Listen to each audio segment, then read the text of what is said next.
My name is Colin Devine. I'm 17 years old and I go to St. Louis Grammar School in Ballymena and I live in Portlaoin.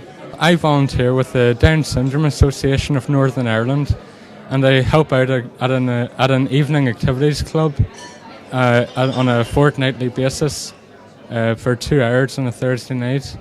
And I help out with activities like dancing and arts and crafts and music and sports, and all the members that attend the club enjoy it and get a lot out of it.